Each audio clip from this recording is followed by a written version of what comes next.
everybody, I'm Mango Thunderslice, and today's video is BRR. Polar Vortex freeze cuts power to 15 million Texans. Subtitle, Grand Solar Minimum News. Right, and it's despite the mildly chilly weather out here in Central California, it is a beautiful Oregon day. The visibility, I can see clear to the other side of the Sacramento Valley.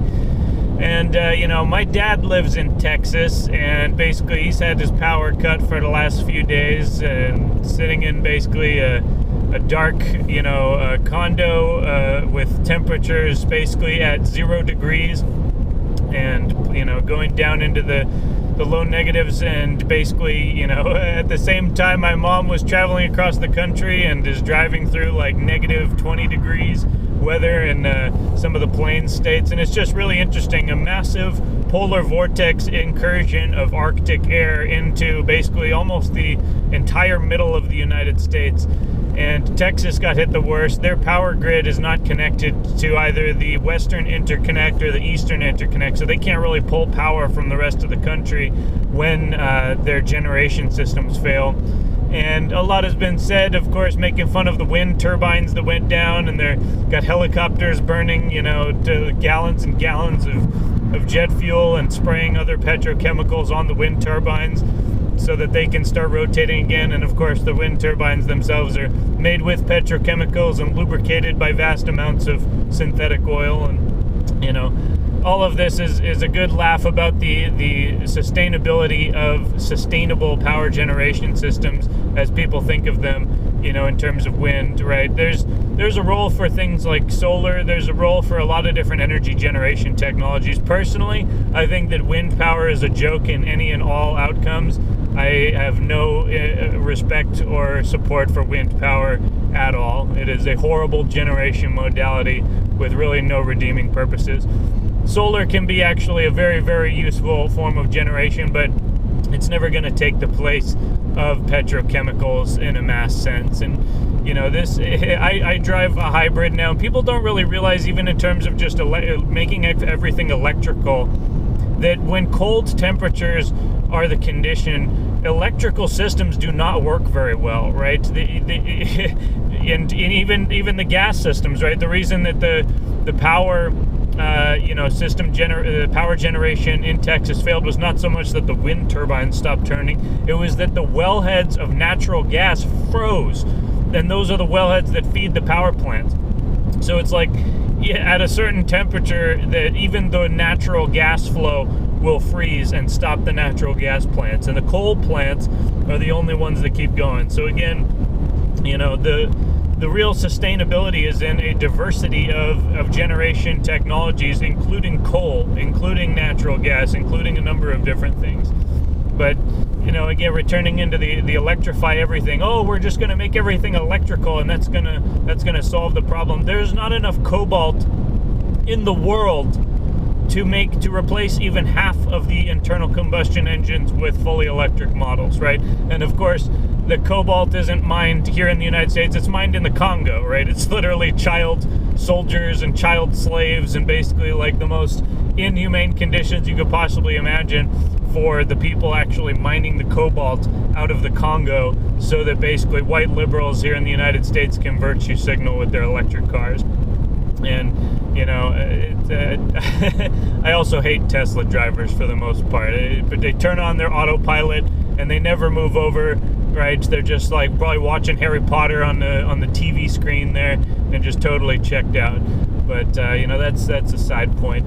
The point is that basically, I am a big fan of sustainable energy generation technologies. It's actually, in a big way, it's part of my career now.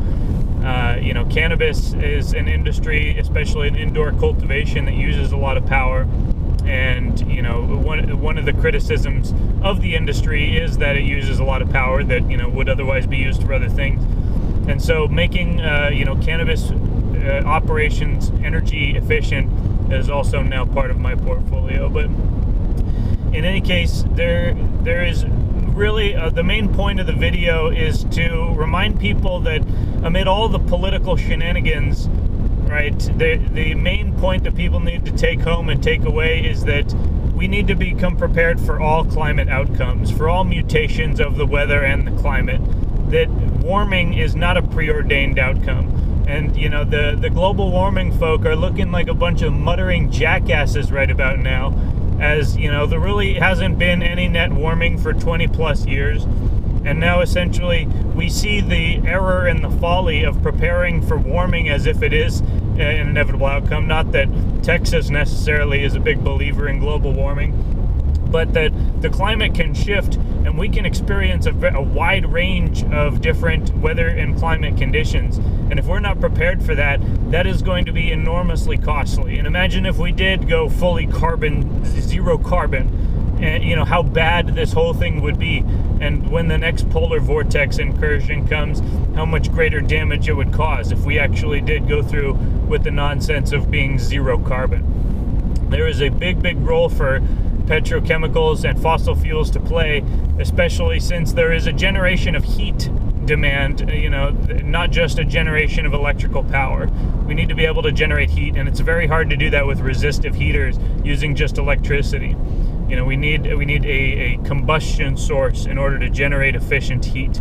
And so, you know, there's still vast amounts of petrochemicals left on this planet. If we just use our resources efficiently, then, you know, we can make what we have on this planet last a long time.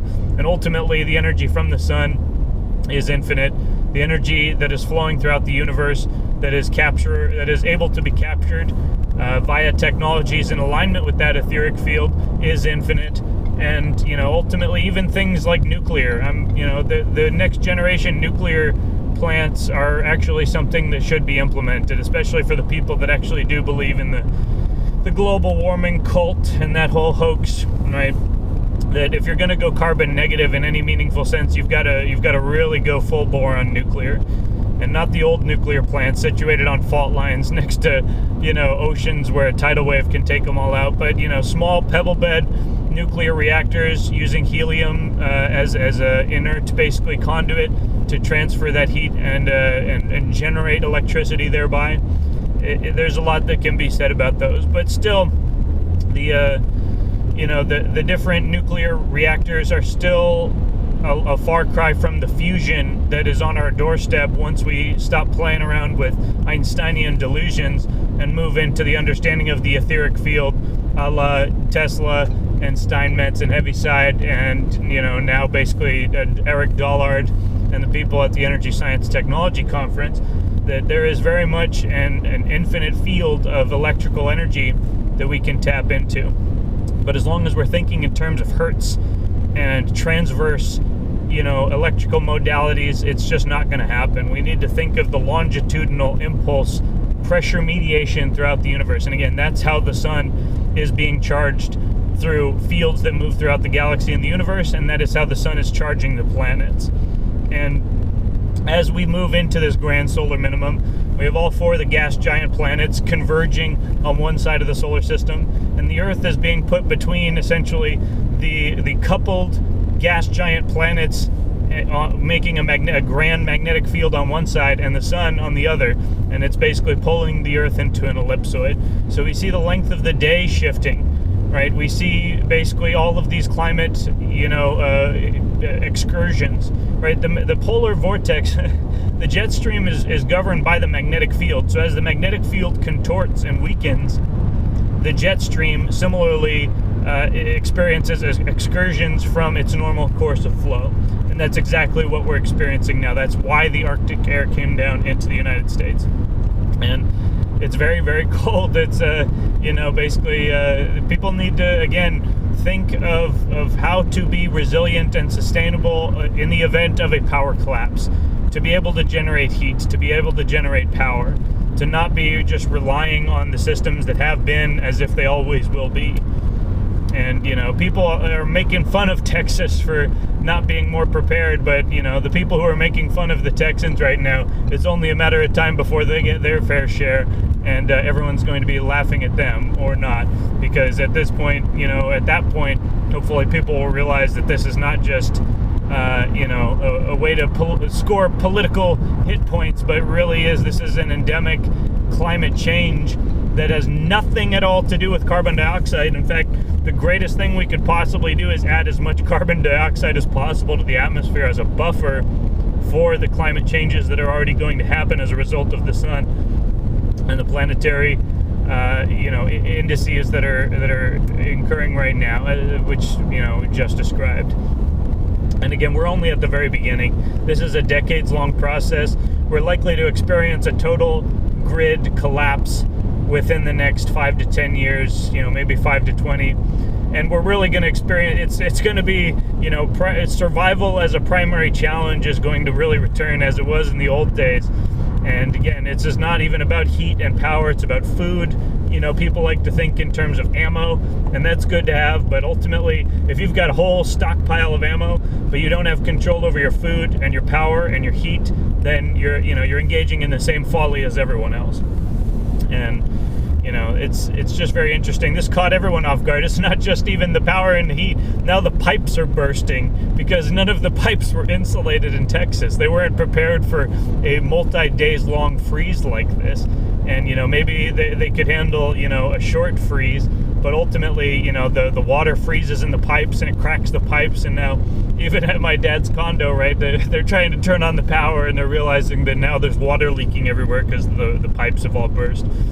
And it's just, there's probably going to be, in the tens of billions of dollars of damage. The power rates is normally $25 per megawatt hour down in Texas, has gone up to $5,000 to $9,000 per megawatt hour, brought down to the consumer level, $5 to $9 wholesale prices per kilowatt hour, right? I thought that where we live in El Dorado County was expensive at 27 cents per kilowatt hour, which is expensive compared to like Sacramento, 12 to peak rate around 20 cents per kilowatt hour.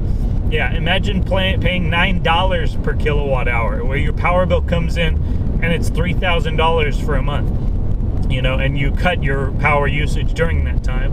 It's just absolutely insane. But then again, when it comes to survival, right, how many dollars will you pay to survive? How many dollars are worth your life, right? People will pay what it takes, and already there's a couple dozen people that have died from the cold. And it's, I'm sure there will be more counted by the time this is all through.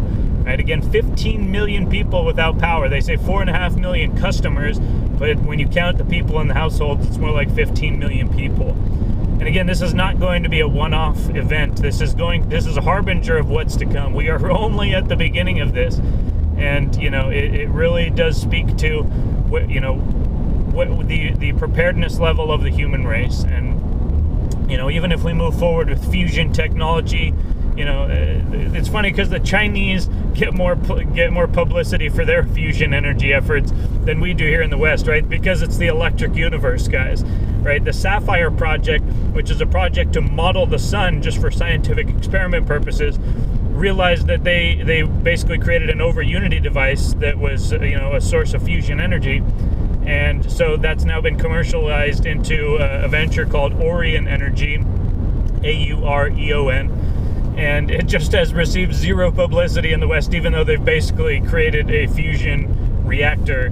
Again, because if people were to embrace the electric universe and the new physics, then it would basically lead to the collapse of the Einsteinian regime and big physics and, all the established, entrenched forces within, our imperial bureaucracy. And, because it's not just the military-industrial complex, it's the military-industrial scientific-technical complex that basically Eisenhower warned us about. And actually, it's come very much true. Big tech and big physics and big data and, big pharma and big ag, they're all one complex. It's all an imperial complex that gives us this candy-ass version of the laws of physics, to play around with, because they know that it's ultimately bullshit. And it's defended by quacks and midwits all, people who come and comment on my videos where I'm talking about ether physics. And again, I'm not an engineer, but I'm smart enough, I'm literate and logical enough to recognize the truth when I see it and bullshit when I see it.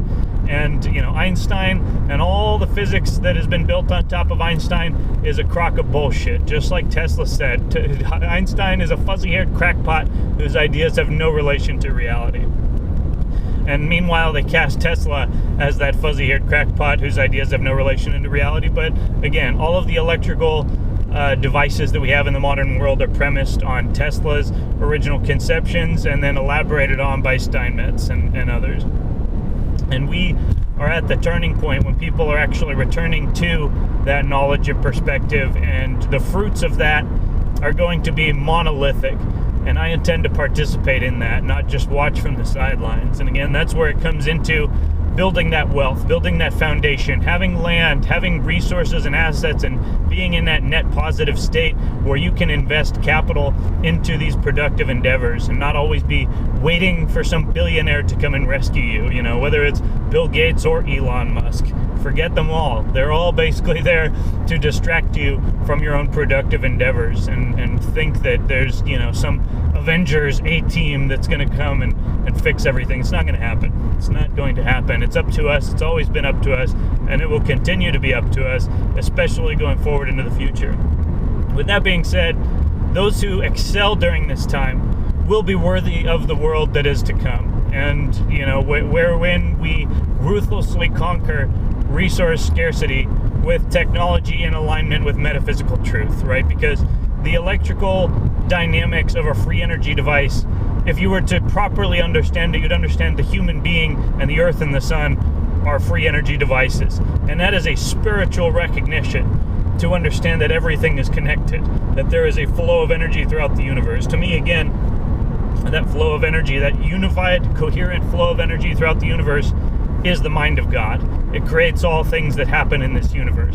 You may not perceive it, you may not be able to record it on a technological device here in 3D physical reality, but that energy flowing through space and counter space is the cause of all events. And there is no such thing as random chance, there is only the illusion of random chance, and the events are caused by that flow. So if you can direct that flow, you can command the events, you can control the outcome.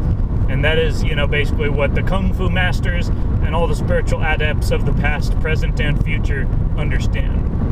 And, you know, again, Jesus himself was an example of a supreme adept who was bringing forward these spiritual concepts into the world. And, you know, it transformed the world in its process. But people, you know, again, they love to make a cult out of things. They love to, you know, just make a structure. But they fail usually and always to actually understand the core kernel of truth, the true meaning of the words, the spirit of the words, you know, and tend to focus mainly on just the letter. But, you know, that's why I'm here making videos, to remind people of what exactly is going down. And it's not like I have all the answers, not like I've built a free energy device just yet, but I am listening to the people who have, and I am going to figure out how to build them myself. And, you know, I do believe that any person is capable of bringing forth that abundance. You know, it starts from the spiritual core of the vortex. When you are a generating machine, when you are generating energy within yourself, and you apply that day after day within the world, and you build things, and you create things, and you grow things, then the results speak for themselves and are inevitable. And that is, again, as much a physical, you know, process as it is a metaphysical and spiritual process. And if people want to really inherit and be part of, you know, participate in this world to come, they're going to have to upgrade their spiritual beliefs, and they're going to have to upgrade their personal practices. And again, that's why the conversation veers from one sphere into the next, because all of these things connect, all of them intertwine. And, you know, I do believe that the people who have been listening to this channel for some time are much better prepared for the world to come than those listening to Veritasium or any of the other conventional, you know, just conventional science channels, and listening to just, you know, Einstein robo-droids talking about how gravitational waves are the greatest science advance happening in this world. It's just it's an illusion and a crock. And, you know, there are tremendous things happening on this planet right now, and tremendous people who are making it happen. And again, you know, control where your own attention and energy flows, and you will be a part of that as well. But, you know, again, remember that, you know, the electricity is life, and the plants are the ultimate, you know, receivers of that longitudinal electric force that comes from the sun. We could design the most perfect electrical receiver in a physical sense here on this planet, and it would still not be as elegant or efficient as any given plant that you see around you. right? So if we can harness the power of plants, of biomass, then we can really kind of leapfrog the entire technical process of inventing some new and fancy machine that's going to try and do what the plants already do perfectly, and we can manipulate biomass in a much easier way than we can necessarily design a giant fusion reactor and connect it to everything. But again, that's what Tesla was working on, at least with the Wardenclyffe tower. And if we were to combine a newfangled Wardenclyffe transmission system that again does not use just the upper atmosphere but mainly the core conductive crust of the earth, combine that with an Orion type fusion reactor, and you pretty much have your worldwide system of electrical load and signal transmission. And that is pretty much where we're going. And it's going to take a massive amount of resources to make that happen. And so that's where I encourage you all to just keep on rolling, keep on building, and we will reach Valhalla in the end. So let me know how you guys are doing, and I'll talk to you again soon. Peace.